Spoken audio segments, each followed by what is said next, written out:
So this is going to be my 2-week wait video and also a live pregnancy test, my first one at 10 days past ovulation. So if you haven't watched some of my previous videos, we're trying to conceive for baby number 3, and by trying I mean kind of not trying. I might be trying a little bit. I mean, yeah, I guess I am, because I'm like tracking ovulation and stuff, but my husband, he's on the fence. He's like, he's not sure. He's open to it, but it's not like something he's gonna actively like work towards. So basically we kind of agreed that if it doesn't happen by June this summer, then we might be done having kids. Because if you have had kids or are familiar with how it is to have young kids, it's a lot of work and it's exhausting, and it'd be, in some ways, as much as I don't want this time period to be done, to be over, because I've waited for it my whole life,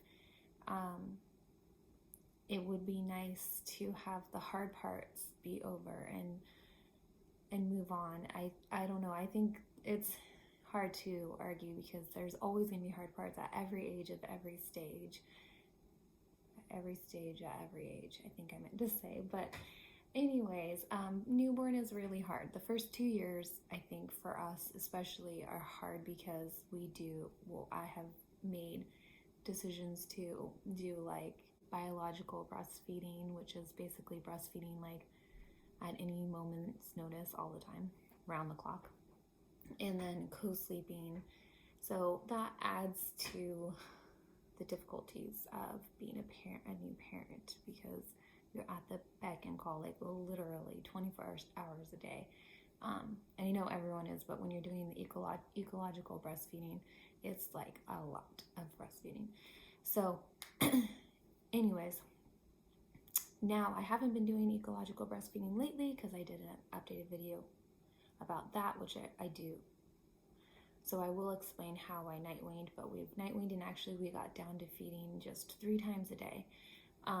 So anyways, this is all background for my cycle information, so you will understand what I'm talking about for the rest of this video. But yeah, so my 2-week wait symptoms, I'm at the end of basically the 2 weeks. I'm 10 days post ovulation. Some people will get positive tests at like 8 days, because apparently an egg can implant anywhere from like 6 to 12 days after you ovulate. So I'm right in that window. I've only ever gotten positive pregnancy tests with my other pregnancies at like 12 days past ovulation. So I don't know if I'm just on the later end of implantation or what, but yeah. So my 2-week wait symptoms, I really didn't have hardly any at all. And some of them I'm very confused about, even if they were symptoms from, I mean, obviously if they weren't from pregnancy, they'd be from something else. But basically, because I've only had one period before this cycle, I don't really have anything to compare my premenstrual symptoms to, and all I can say is that my one period before, I didn't really have very many symptoms at all before I had the period. Like, I really didn't see it coming too much. And yeah, so, but yeah, my period, I feel like my hormones are pretty much still all over the place because of breastfeeding, and we just recently weaned and blah blah blah. So I don't know what these are, but they definitely seemed different than my other pregnancies. And in the way I mean different, I mean like I don't feel pregnant this time. So the symptoms are, my breasts do feel a little bit different.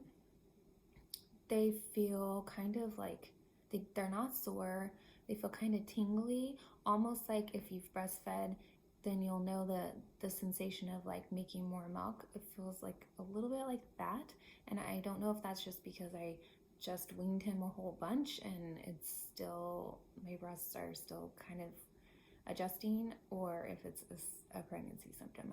I don't know. In the past, my breasts have gotten very sore as a pregnancy symptom, as an early symptom. in the 2-week wait. So that's different. And I was pretty emotional. I like cried over dumb stuff, which I hardly ever cry over anything. And I did get pretty emotional. I've been way more irritated and more irritable. And I went from like all of a sudden my feet were getting really, really cold when they hadn't been.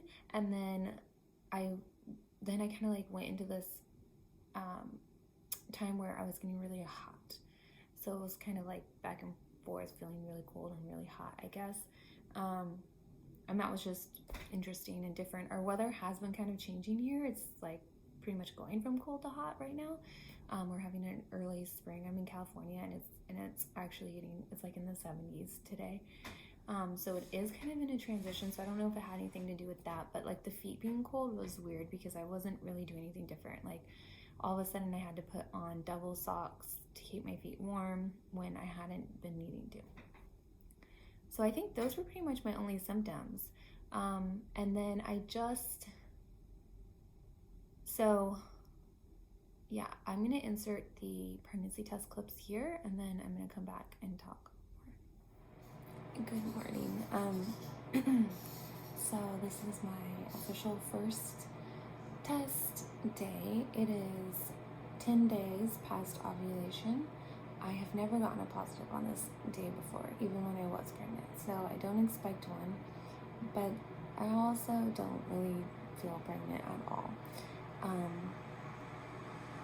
Yeah, there's like very small reasons why I feel the tiniest bit pregnant, but not really, so I don't really have any hopes of getting a positive, but I'm gonna do it anyways. I'm in the kitchen because both of our bathrooms are right next to the master bedroom, and I don't want to wake up my husband. He's still sleeping. So I'm in the kitchen and I'm going to take these tests in here, and my kids are playing in the playroom. They're super excited to be alive today, so they're up and playing. I'm getting tea ready and stuff. Okay, I'll show you what I got going on. Okay, so I'm going to do the pregnancy test, see the HCG, and I'm also going to do the ovulation test just to see what's going on here, because I'm breastfeeding. Things might be a little bit wonky, and I might not have actually ovulated, even though it said I was going to. This is what I'm understanding, is that like my body could get confused and think it's gonna ovulate and then not ovulate. So I'm gonna take both to see what's going on.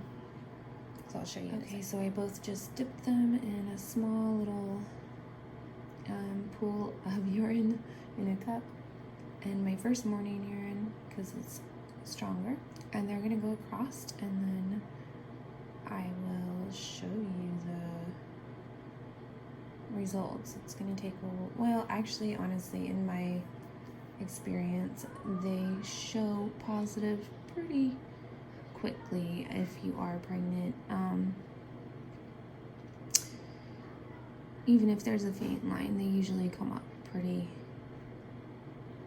quickly. So I would say for sure the ovulation test is a very strong negative. And then this one might take a little bit longer if I were to be pregnant. I don't think I am, so I don't think it's going to take longer, but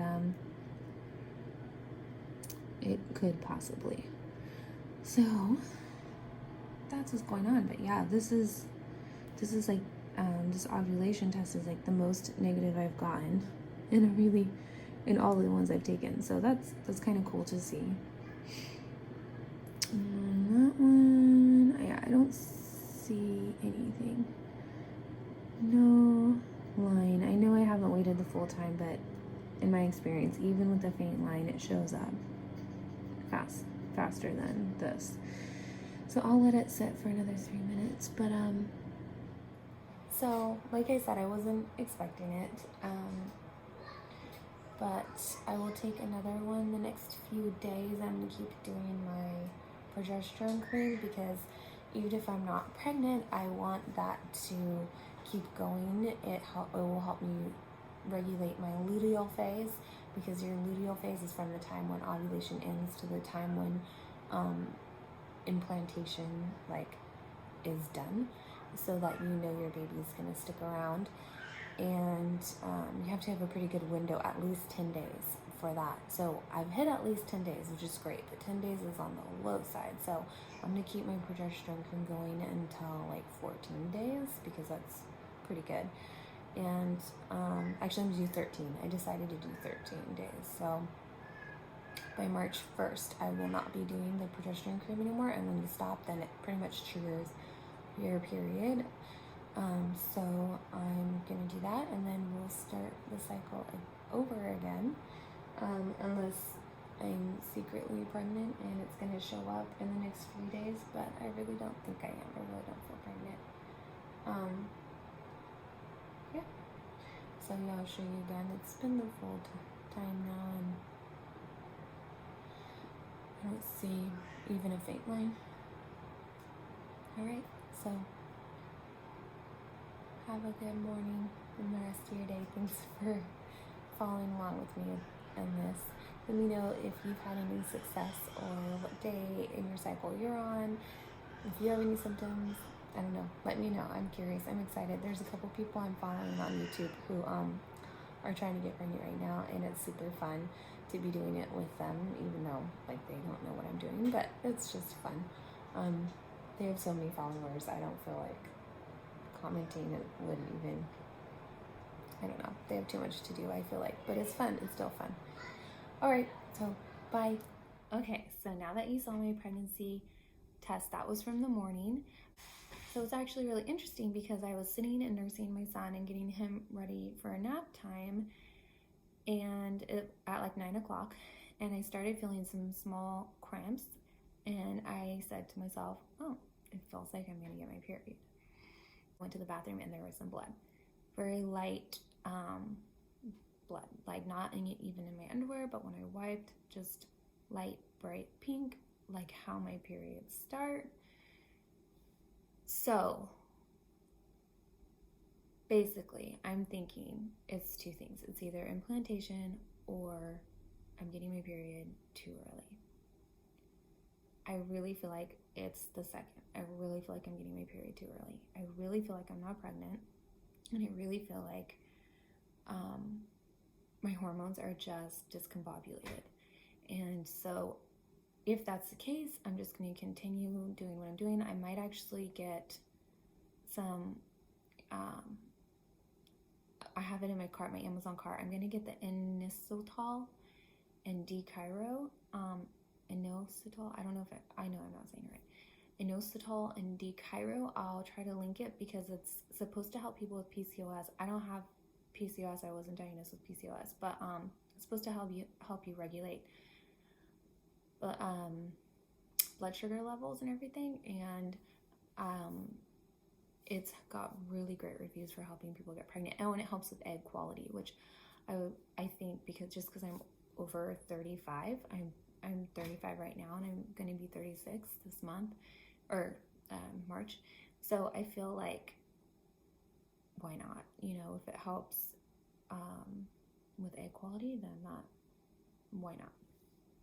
So I'm going to order that if I'm not pregnant this time. So yeah, basically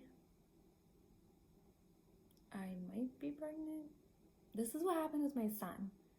But the difference is I felt super pregnant. Like I would have sworn my life, all my life, I would have been like, yes, I'm pregnant, I know I'm pregnant. And this time, I don't feel pregnant. So, yeah, that's it. If you want to see what my 2-week wait symptoms were with my son, I do have that video. It's an older video. It's on here though. I'll see if I can link it. I'm not super good at all that, but I'll try. It's just my 2-week wait symptoms video, and I had a lot of symptoms with him, so it was like yeah, it was really different. And it was my daughter too. So yeah, I'm kind of bummed, but we'll see what happens. And if it is my period, then I'll just do the progesterone again next time and hope that it helps push my luteal phase out longer days enough. But we'll see. All right, thank you so much for watching, and I guess I'll be taking some more tests coming up. That's the thing, like after implantations, like if this is implantation, this is what happened with my son. I bled for like very lightly the rest of the day, and then it stopped. I stopped bleeding, and then I got my first positive, really faint, the next morning. So I should, if this is just implantation and bleeding, I should be able to get a positive by tomorrow. So, yeah, I'll keep you updated. Thanks for joining along. Let me know what's been going on with your journey. This is exciting. Even if it's not positive, I want to tell myself like I'm doing really good things to my body right now, and I'm being very proactive, and hopefully that'll just all work in my favor and towards a healthy pregnancy. So good wishes to you, and I'll see you guys soon.